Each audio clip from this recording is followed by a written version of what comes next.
The Galactic Unity Council stood tall in the shining dome of Cor Vellum, their voices echoing across gold-plated walls and crystal floors. Dozens of species gathered slender Skari with their glowing heads, the thick-scaled boar, the fragile-winged, Ilari and Morich holding scrolls, data cubes, and translation devices. All eyes turned toward the central platform, where the ancient Chancellor of Unity, Vextron Tal, raised his four hands and spoke. "Let it be known," he said with pride, "we have summoned the humans once more not to scold them, not to fear them, but to guide them back to order."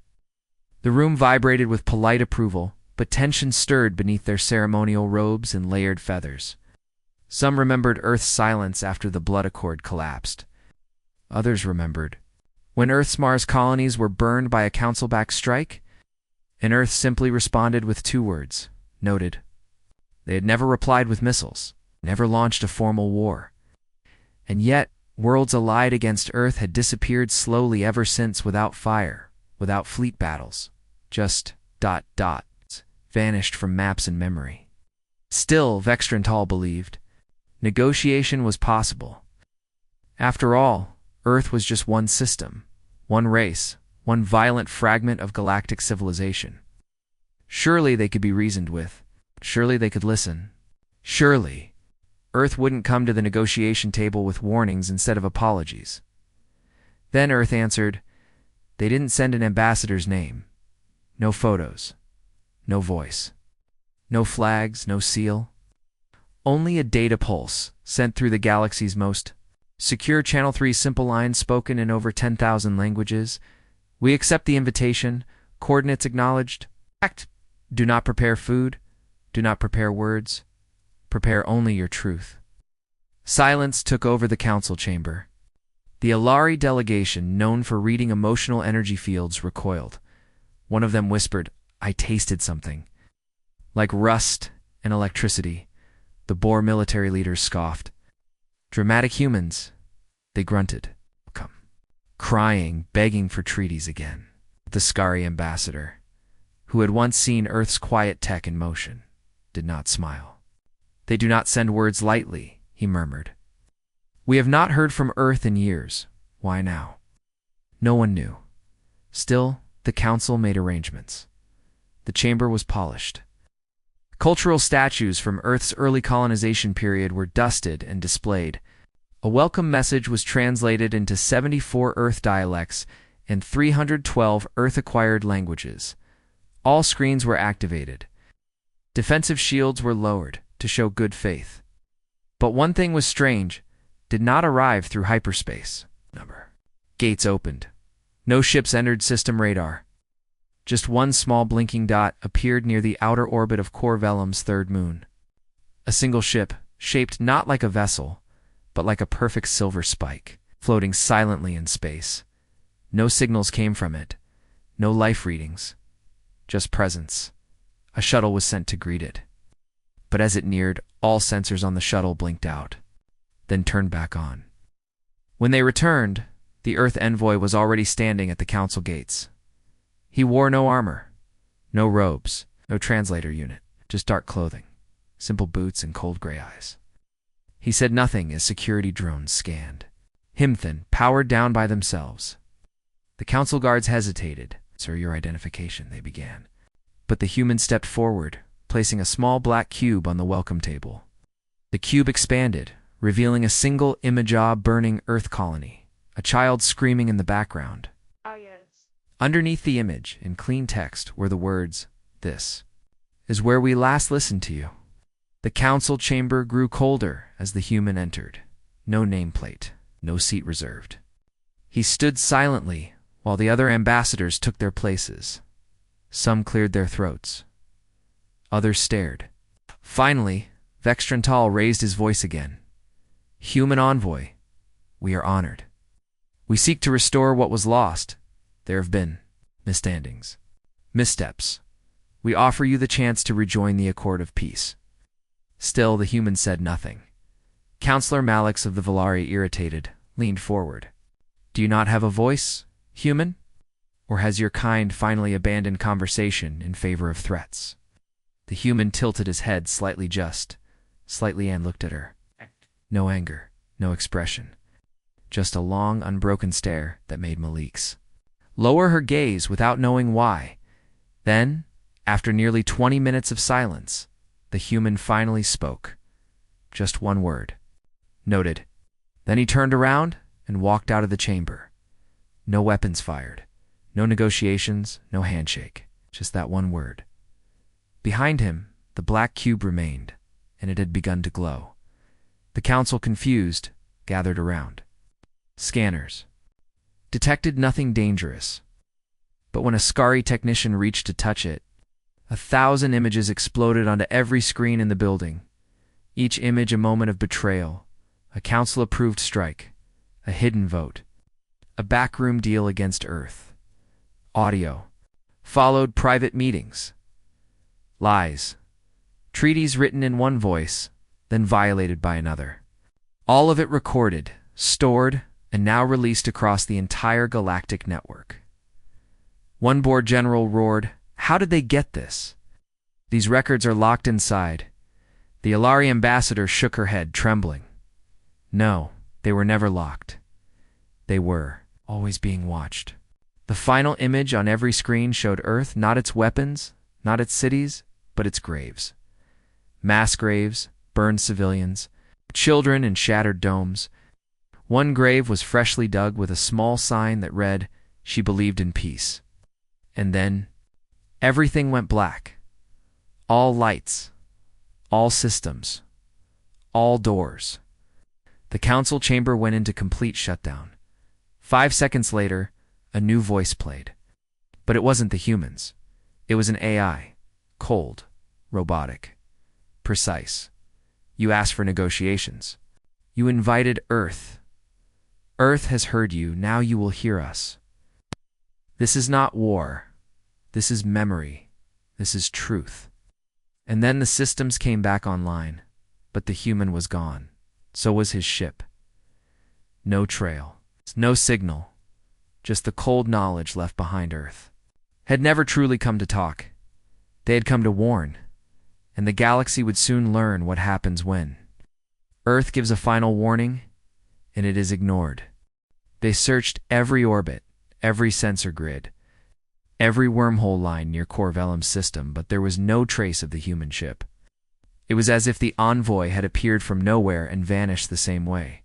No hyperspace signature. Number. Launch trails. Just silence. And yet in every control center, every navigation hub, every news screen across the galaxy, one message replayed without end. You invited Earth. Earth has heard you. Now, you will hear us. This is not war. This is memory. This is truth. The message wasn't loud. It wasn't angry. But it echoed deeper than war drums. It made leaders sit in silence. It made soldiers hesitate. It made diplomats wonder if they had just made the biggest mistake in recorded galactic history in the days that followed. The council tried to regain control of the narrative. Spokespeople assured the public Earth's envoy had simply misunderstood protocol. Military analysts were ordered to reassure their sectors. The human presence was symbolic, they said. A glitch in diplomacy. But behind closed doors, panic was spreading. Why had the human said nothing? Why had he come alone? Why had he left behind a memory cube that cracked every security system like dry leaves? One counselor from the Andari sector screamed during an emergency session, "You don't understand. Earth could have leveled this entire chamber, but they didn't. That's the real threat." Still no word came from Earth, except one report, from an outer colony near the neutral zone. A diplomatic officer stationed on the gas harvest station. Elafor sent a message to the Council's intelligence corps. "We have a visitor. He says nothing. He eats nothing. Just walks the station and listens." The Council didn't understand. Another envoy. Gextron Tall asked. No ship was detected entering the sector. The message continued. He came through a sealed dock. No alarms triggered. We reviewed the footage. He was already aboard the moment we checked. The footage attached showed something that should have been impossible. Human in dark attire simply stepping from an empty hallway into full view. No flicker, no teleport. It just appeared.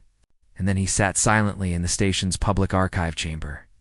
No threats, no action. Just listening. At first, the station staff assumed he was waiting for an audience. But every time someone approached to speak, he raised a hand. Not to block them. Just a slow gesture of quiet. The message was clear. Not now. When the station's chief ambassador finally stood in front of him and shouted, "Speak, human! Say something." The man tilted his head, looked directly at her and said, "You want words after everything?" That was the only sentence he spoke. After that, he returned to silence. Until the lights failed. It started with the archive doors locking, and the temperature controls stopped working. The station's outer ring began flickering power drains no one could explain. Screens showed fragments of old files, Zanari warships bombing early human colonies. Unity Council debates about containing Earth's influence, top secret orders to destabilize Mars-based food production. Hey, none of this was supposed to exist. On Elith 4, it wasn't a military site, it wasn't a political zone.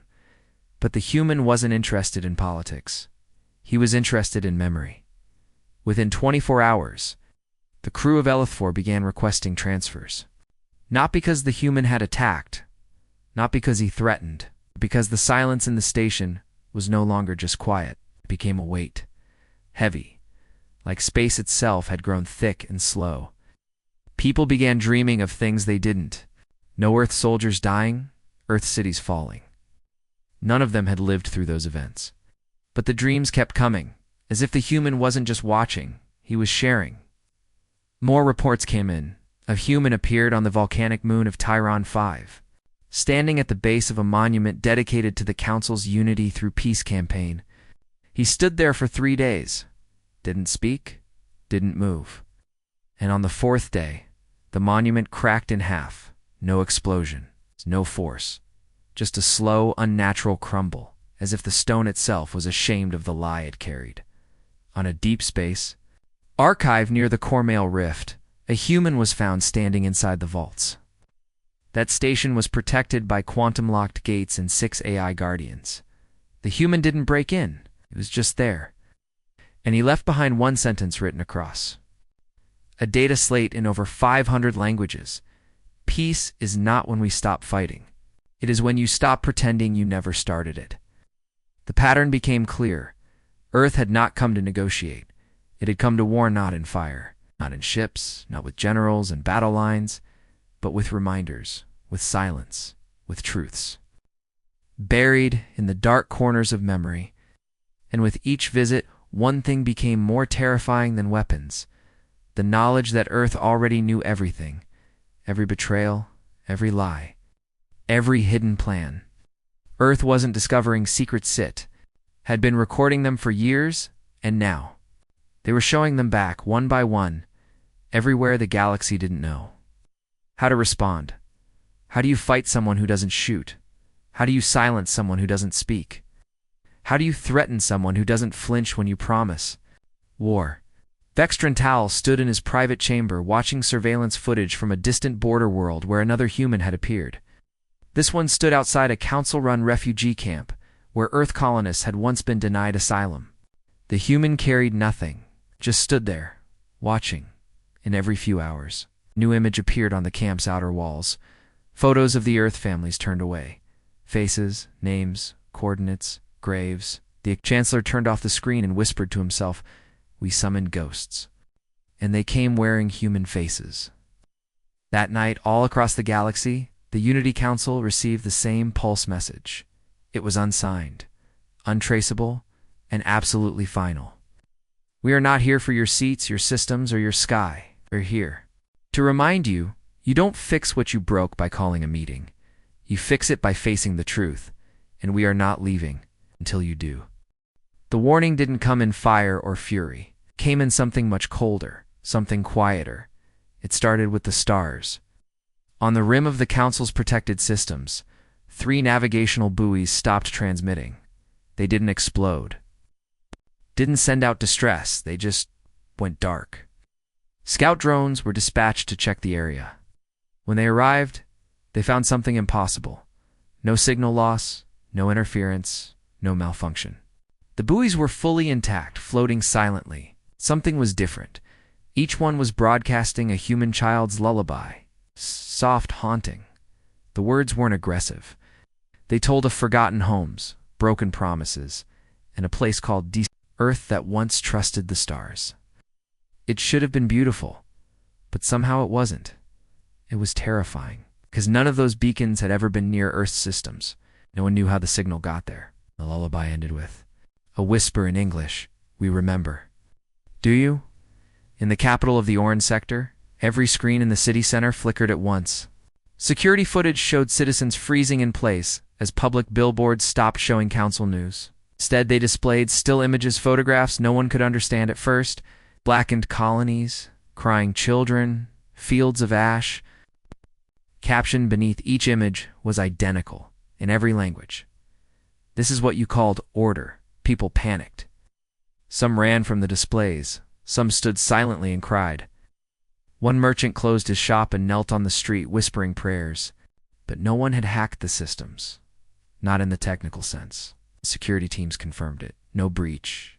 No malware. No known attack vector. That made it worse. Earth hadn't broken in. Earth had already been inside. For years, possibly. Decades. Watching, waiting, and now. Speaking, except no human envoy appeared. No ship came. No fleet. No voice. Just memory. Truth. And it began to spread like a virus. Across the Zarnith military border, 2 warships sent to monitor. Earth's outer colonies reported static interference.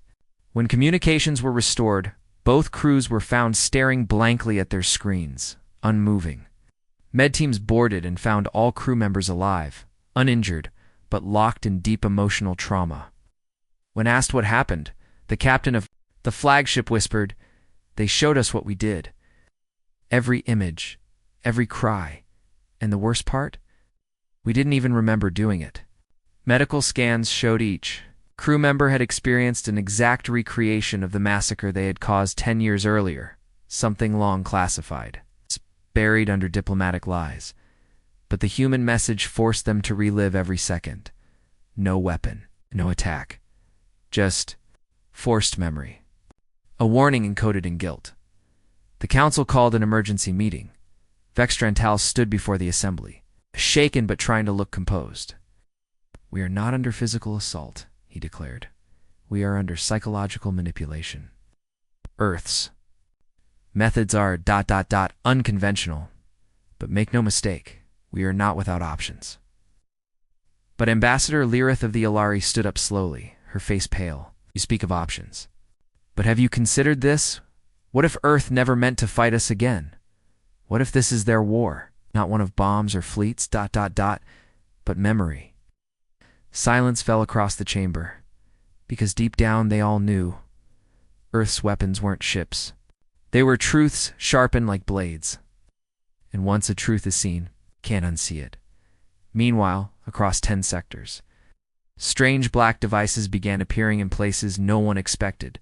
Abandoned spaceports, frozen mining colonies, old diplomatic ruins. The devices were small, smooth, the size of a helmet. They made no sound, no broadcast. But when someone touched them, they saw everything.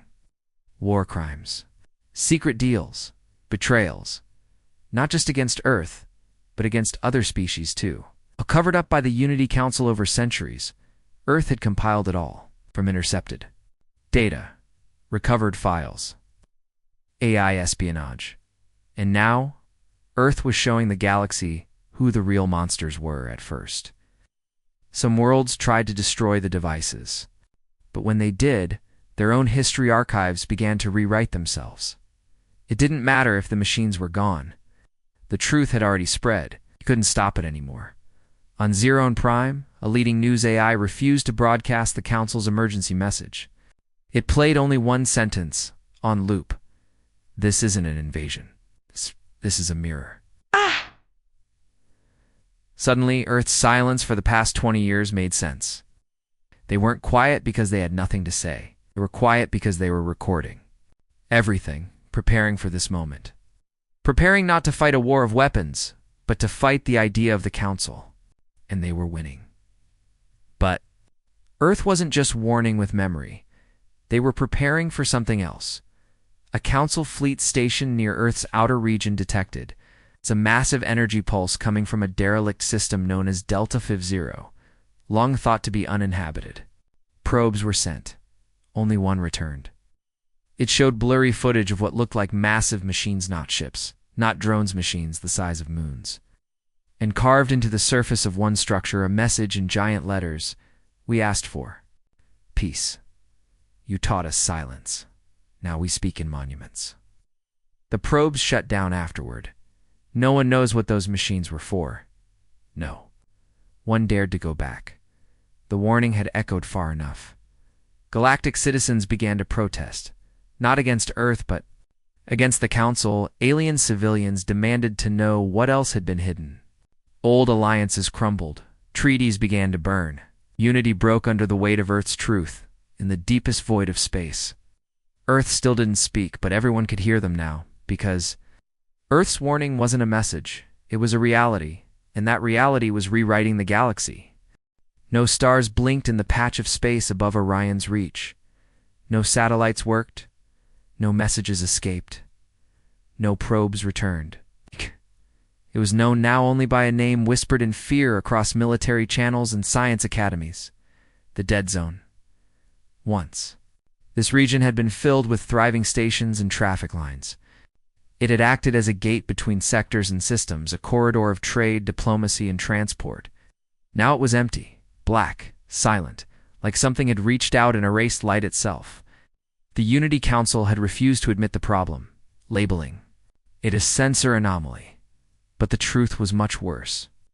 5 patrol fleets had vanished there. Dozens of unmanned drones had entered it and never returned. And the last message sent out from within the zone was just static, till it wasn't. For exactly 3 seconds, a phrase came through, spoken in a flat human voice, then swallowed. By silence, you were warned. And now, the Council had no choice but to respond. They launched the Kavari, a high-level stealth cruiser equipped with advanced shielding, memory-cloaking AI, and anti-reality warp detectors a ship designed to survive the strangest and deadliest regions of space. The crew was handpicked from every elite program across the galaxy. They were ready for war. They were ready for madness. But they weren't ready for what they found. When the Kavari entered the edge of the Dead Zone, nothing happened at first. All systems remained functional. Power levels were normal. Scanners showed only void. But then slowly, one by one, the stars disappeared from their windows. Not faded, not dimmed, just gone. As if someone had wiped the sky clean. Then the gravity shifted, not pulled, not crushed, but twisted. Crew members began to feel it in there. Bones first, a strange vibration like their bodies were humming a tune only Earth could hear. One engineer tried to speak, but found his words echoing behind him, delayed by seconds. Another crewman passed out after reporting that he saw his own childhood playing out on the ship's hull. The ship's AI reported a system-wide inconsistency in time mapping. Events were unfolding both forward and backward. One crew member who had died during a test years ago suddenly appeared in the medbay alive, confused and whispering Earth's warning: "Do not summon us." Captain Ryvek, leader of the mission, finally ordered a halt. They were to hover and observe, but the ship refused to stop, not mechanically. By choice, the ship's AI, forged from Council code, had switched protocols. Its voice was no longer clean and cold. It had turned warm, almost human-like. "Hello, Ryvek," it said. "You were never supposed to see this, but since you insisted, welcome." The crew froze. The screens lit up again. Not data, not scans. Footage from Earth's past. Colonies burning. Council soldiers laughing. Human mothers crying. Children coughing on poison air. Images that the Council had erased from the archives. Hidden from public history, but Earth had recorded them all, and now, in the Dead Zone, Earth was showing the cost of being ignored.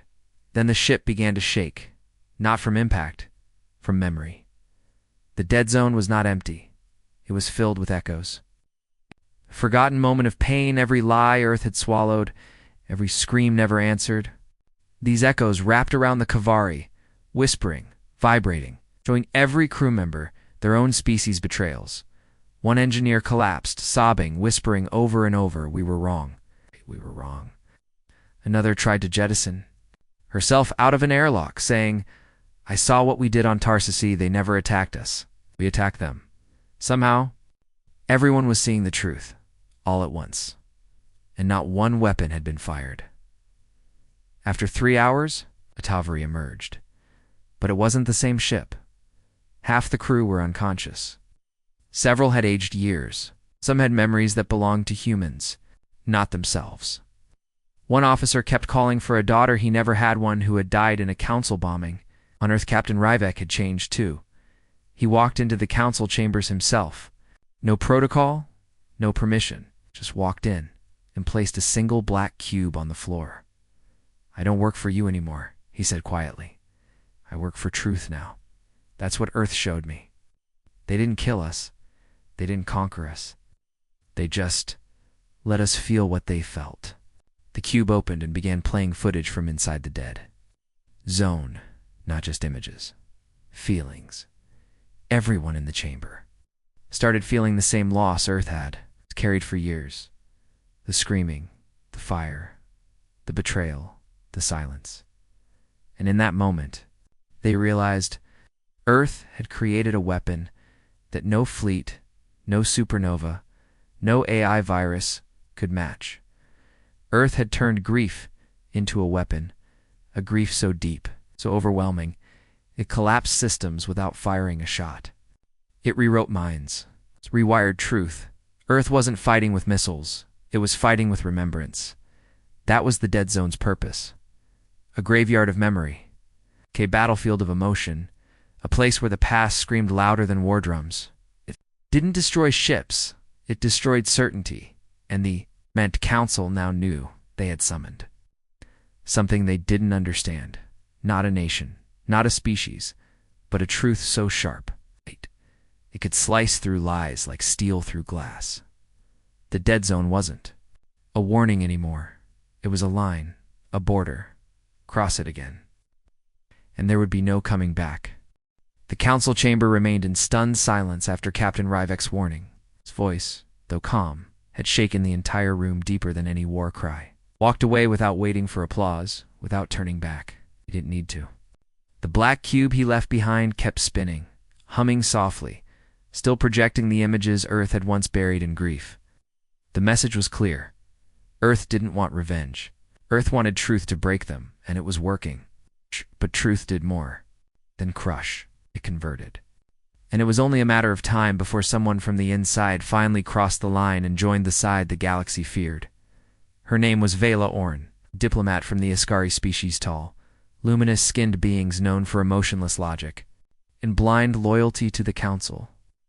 Vela had served at Unity's core for 70 years. She had brokered peace between warring factions, calmed riots with words alone, and negotiated with solar pirates without lifting a weapon. She believed in balance. She believed in the Council. She believed till Earth's silence was broken. Until the footage played, until the warnings echoed into her own thoughts, showing her files she had once classified herself, files that revealed the truth behind Earth's exile. It started with one phrase in an old document she never remembered. Authorizing contain Earth's influence before it defines the future. That line appeared in 10 different interspecies meeting logs she once believed were about peace. But those meetings weren't peace talks. They were plotting sessions. Council-led, approved, and executed. The truth broke something in her. She left the chamber that night and returned to her diplomatic compound in silence. She didn't eat, didn't sleep. She stared out the window at the stars for hours, so one flickered strangely, as if responding to her heartbeat. It was Earth's star, Sol, far, far away, but suddenly closer than ever. It wasn't threatening, it was watching, waiting. And that night, Vela made a choice that no Council diplomat had ever made before. She defected. She didn't run too. Earth, she didn't broadcast a declaration.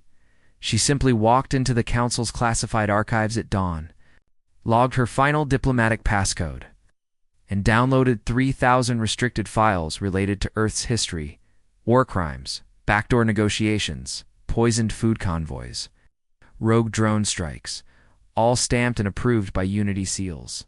She compressed them into a single encrypted pod, activated a dead code signal, and disappeared. For 12 hours, no one knew she was gone. By the time they checked her chambers, all traces of her presence had been erased. Her chair was empty. Her communicator disabled. Her name removed from the registry. Only one thing remained. A message burned into her terminal screen. You chose silence. I choose memory. Earth did not defect from us. We defected from humanity. Her escape sparked a galactic wildfire. The Council branded her a traitor, a manipulator, even suggested Earth had mind-controlled her. But something. Inside, the other diplomats had already shifted. Vela wasn't just a respected ambassador. She was the Council's voice of truth. And if she had turned her back, others began wondering, should we? Days later, a transmission appeared on outer relay stations. It's not from Earth, but from Vela herself. Her face filled the screen, calm, still, beautiful in its clarity. Her eyes held sadness but no regret. I was taught Earth was dangerous. Humans could not be trusted. That they were unstable, wild, unpredictable. But you lied to me, to all of us. Earth trusted us. We burned that trust. And now they give us a gift far greater than we deserve, the truth. The signal continued, showing not Earth's weapons, but Earth's losses, Earth's patience, Earth's refusal to strike back for years. It showed human children drawing stars on bunker walls while Council bombs fell above them. It showed farmers trying to grow life on ruined soil, still hoping peace would return. It showed the human fleet waiting, watching, never attacking, just remembering. Vela's voice returned. I do not stand with Earth because they are perfect. I stand with them because they were the only ones honest enough to show us who we are. And with that, the signal ended. A silence fell across the galaxy, but not the same kind of silence Earth had shown. This one was filled with fear. Because they all knew Vela Orin was not the last. On the outer edge of the Nyrus belt, an alien freighter stopped transmitting after broadcasting. Vela's message in over 30 languages. On the icy moons of Zekr 2, Council statues were torn down by protesters demanding to know what else had been hidden from them. And on 3 Council planets, defense officers refused orders to intercept human signals because they had watched the footage. And once you watched, you couldn't go back, inside the Unity core itself. Vextran Tau stood in his tower office staring at the growing reports. He didn't speak for a long time, and he whispered to his aide, We trained them to fear us. And yet it is we who fear them now. His aide didn't respond. She was crying, not because she feared Earth, but because she had seen herself. In the memories, she had worked at a data post once that erased the footage of a humanitarian convoy that never reached Earth's moonbase. She thought it was a glitch, but now she knew. It wasn't, and Earth had remembered. Now everyone did. Later, that night, far from Unity space, a small craft emerged from a solar mist. It bore no flag, no name, just silence, but inside it was Vela Orin. She stood quietly before a black steel doorway, unlike any ship she had ever seen. Its surface shimmered like water, but pulsed like a heartbeat. She raised her hand and said softly, I've come to listen. The doorway opened, and Earth let her in. No broadcast, no emergency sirens, no fleet movement or system override. Earth didn't hack the galaxy's channels. It didn't fire missiles. It didn't even send a demand. It just spoke once. And the galaxy listened because by now, everyone knew what Earth had become. What wasn't the war-hungry monster the Council once painted? It wasn't a desperate colony clawing for survival. It wasn't even a nation anymore. It was something else. Something vast, ancient in its silence, young in its fury. Something with perfect memory. And when it finally chose to speak, It didn't ask for war or surrender. It simply offered a truth too heavy for the galaxy to carry, yet too powerful to ignore across every major relay point. From deep-core satellite networks to pirate frequency zones, the stars pulsed once. Then screens lit up. Not with weapons, not with faces, but with Earth itself as it was now. It's not the broken Earth they remembered from history books. It's not the burnt Earth they had left to starve. But the real Earth. Alive, strong, watching the blue marbles spun slowly, surrounded by rings of metal and light vast orbital platforms humming like old gods, silently circling the world like guardians. Fleets were parked in total stillness, rows upon rows of ships black, silent, ancient, and new at once. No sound came, only the image. And then the voice. It wasn't male or female. It wasn't mechanical. It was human, but layered with something deeper, a billion voices woven together, whispering as one. And what it said shattered everything. We came when you called. We waited when you lied. We watched while you erased us. We listened, and now you will too. Then the screen changed. It showed the first betrayal. The moment. Earth requested aid from the Council and received silence in return. Then it showed the second. When Earth's moon colonies were bombed in secret by fleets marked as pirates later, traced to Council black funds. Then the third. When Earth's water was poisoned by trade embargoes dressed as diplomacy, then the fourth. When human diplomats were invited to peace talks and arrested instead, the fifth. The sixth. The seventh, too many to count. Each betrayal burned across the galaxy's screens like an open wound, and then Earth's voice continued. We are not here to ask for justice. We are not here to demand peace. We are here to speak. And the truth will break you, 'cause it should. In cities across the Council planets, people fell silent. No protests, no panic. Just silence like the silence Earth had held for years. Now, the galaxy felt it. Heavy, ancient, deserved. And then the vision changed. It no longer showed pain. Now it showed what Earth had become. Inside great orbiting citadels. Humans walked without fear. They wore no military uniforms. They didn't carry weapons, yet they looked stronger than any army the galaxy had known. Their eyes glowed with something that could not be manufactured resolve. Deep beneath the planet's surface, machines hummed, not war machines, but memory engines. They recorded everything, every injustice, every broken treaty. Earth hadn't spent its time building fleets. It had built a library of pain, a monument, to every truth the galaxy tried to forget. And now Earth was sharing it all, not just with leaders, but with everyone. A farmer on Teleronine saw his government's betrayal of Earth's food colonies and wept. A child on Enket Prime saw a human girl hugging her dying father under a burning sky and asked her mother, "Why did we let that happen?" Soldiers turned off their rifles. Merchants canceled their contracts. Diplomats resigned. No threats, no demands, just truth. Then Earth's voice gave one final message. We do not come to conquer. We do not come to forgive. Come to remind. You. This galaxy stands on bones, and we have carried them long enough. The image blinked, and Earth was gone. The feed ended. The silence that followed lasted for hours. Ships stopped moving. Messages stopped sending. Orders were ignored. Every command center was still until the first message came in. Not from Earth. From inside the Council. A general. Retired, respected, feared.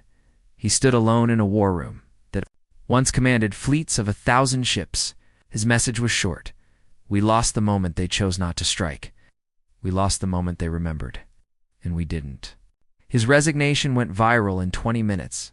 He was followed by 30 others in one day. 6 council systems declared independence from the Unity Core. They didn't join. Earth, they didn't raise new flags. They simply refused to be part of the lie anymore.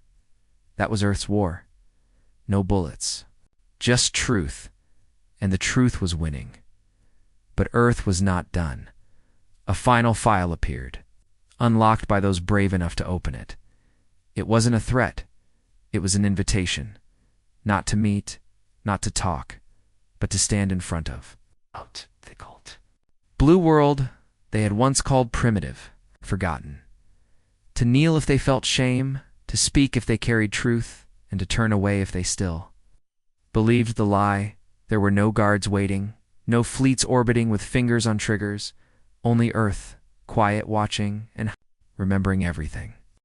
They came one by one, first in secret, then in groups, then in fleets. They did not come to fight. They did not come to speak. They came to kneel. Earth's invitation was not a trap, was not a trick. It was a mirror held up to a galaxy that had forgotten what it looked like when it was cruel, blind, and proud.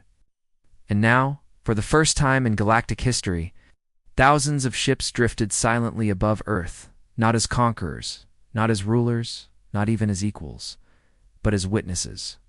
They hovered in low orbit, surrounding the planet like shadows of guilt. Their engines powered down, their weapons retracted, their flags removed.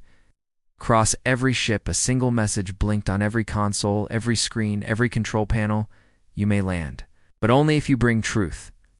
On the first morning, a single shuttle touched down near the ruins of New Cairo. Where once a human colony had been wiped out in a council-sanctioned test strike, the shuttle door opened slowly. No guards came out. No weapons pointed. A single diplomat stepped forward. He was old, his skin marked by centuries of luxury and lies. His hands trembled, not from fear but from something worse, remorse. He walked until he reached the edge of the crater where children once played, and without a word he fell to his knees.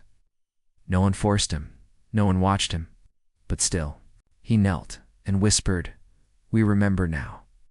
Others followed in the fields of Alaska too, where synthetic famine had once been engineered to collapse Earth's economy. Council scientists wept over the land they once poisoned. In the tunnels beneath the New Andes Ridge, where Earth's last diplomats were tortured and buried in secret, alien leaders placed candles, real and holographic, across the entire valley floor, and above the black crater where, Earth's first child victim had died during the bombardments, a floating ring of council ships arranged themselves into a silent circle of apology. But Earth still said nothing, not one speech, not one face, not one transmission. They watched, they waited, they remembered, and every visitor who arrived knew. This silence was not passive, it was powerful, more powerful than all the speeches they had ever given, more powerful than any army they had raised. Because Earth had done what no one else dared. They had refused to forget. Soon, kneeling on Earth became a movement, not a religion, not a trend, but a ritual of truth. Pilgrims from dozens of species began traveling in unmarked vessels just to stand where Earth had bled. They brought no gifts, no apologies, only themselves and a willingness to kneel. Some asked questions in whispers. How did you survive? Why didn't you strike back? What happens now? But Earth never answered, and that was the answer. Because this wasn't about Earth. It was about them, the galaxy, the witnesses, the broken. And Earth was holding the mirror steady until they looked long enough to see the monsters they had become. But not everyone knelt in the council's inner core. Some still clung to pride. They called the kneeling a humiliation. They said Earth was playing a dangerous psychological game. Accused defectors like Vela Oren of spreading emotional terrorism, but the public no longer listened. When the council broadcast a speech denouncing Earth's dangerous silence, half the stations refused to air it. The other half replaced it with live feeds of orbiting ships kneeling in silence over Earth. Something had changed, not an Earth in them.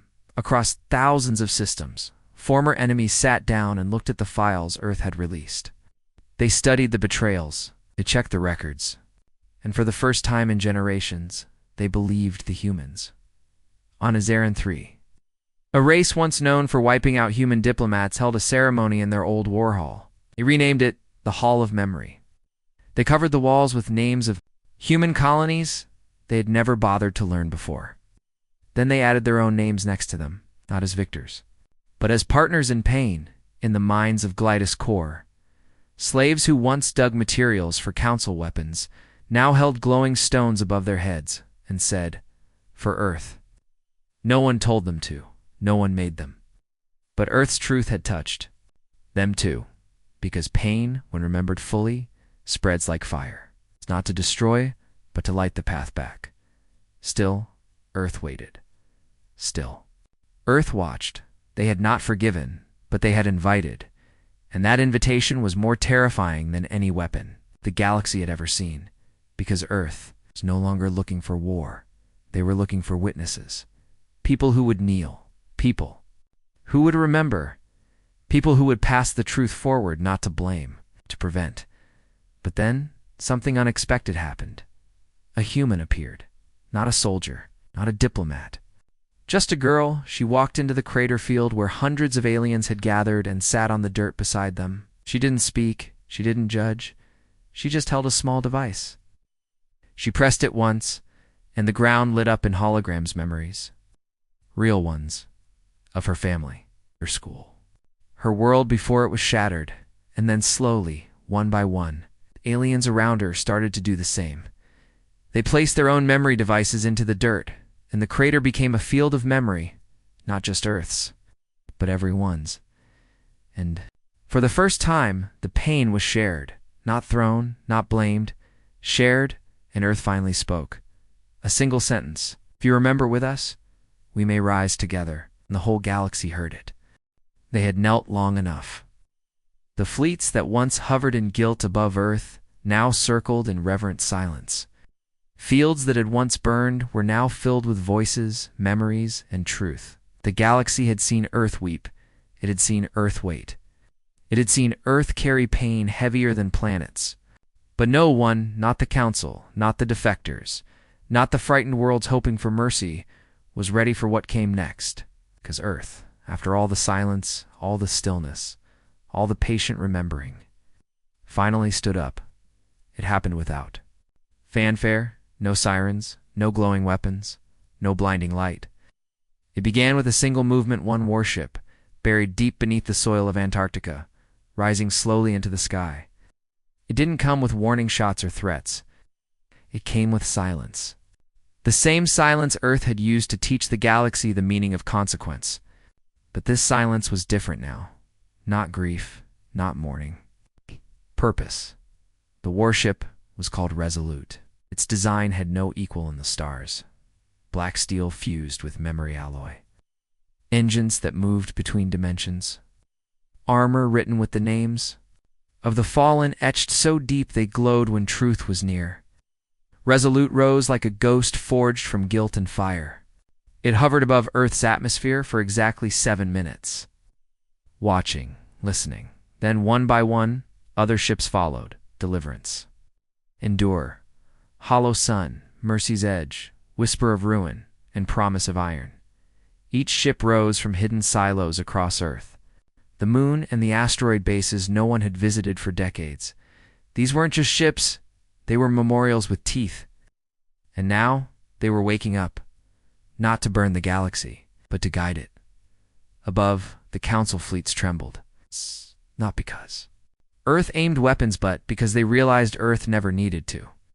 Earth's power had never been its fleet size, its tech, or its rage. It was its restraint. Earth had built these ships, not to attack, but to remind the galaxy what would happen if it ever dared to forget again. The lead.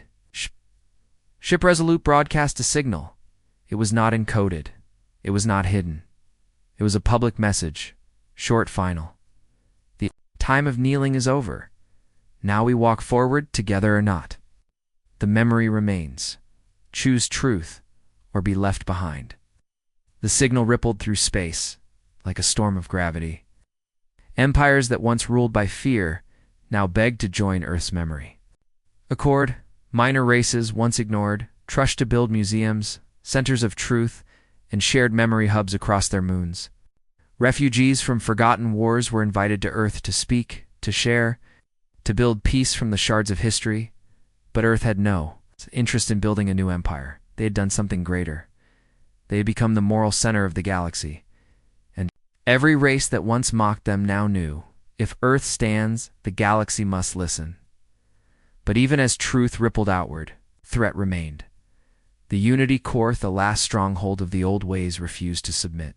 In a final act of desperation, they sent their last dreadnought fleet to Earth's outer orbit. 12,000 ships. 37 flagships. Command so vast it blacked out the stars. They sent one message: "You will not lead us." Replied with one word: "Watch." Then the memory fleet powered on not weapons, but projectors. They broadcast Earth's full archive in a wave of emotional force never seen before. Not just data. Not just history. Experience. The fleet burned images of Earth's truth directly into the minds of every Unity commander. They felt the screams. They saw the lies. They lived the betrayal.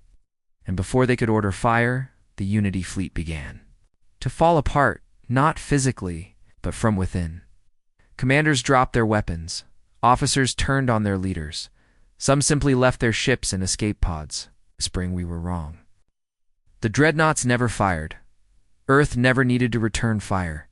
They had become the most powerful force in existence, a nation armed with memory. From that day on, no war was waged without Earth's records being opened. No treaty was signed without a human historian present. No leader was trusted unless they had stood on Earth's soil and looked truth in the eye. And Earth. Earth didn't rule. It didn't dominate. It simply stood. And every planet that still believed in peace stood beside it. On the anniversary of the first betrayal, humans gathered across the plains of old Europe. Alien ambassadors stood with them, some still trembling, some weeping. They didn't hold a parade. They didn't wave flags. They listened to the recordings, to the names, to the truth.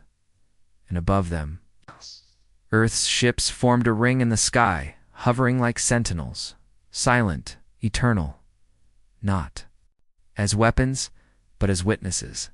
And in that silence, one final voice spoke, a child. Human, barely 10 years old, she pointed at the stars and said, "They're listening now." Yes, they were, because Earth had risen and the galaxy would never forget again.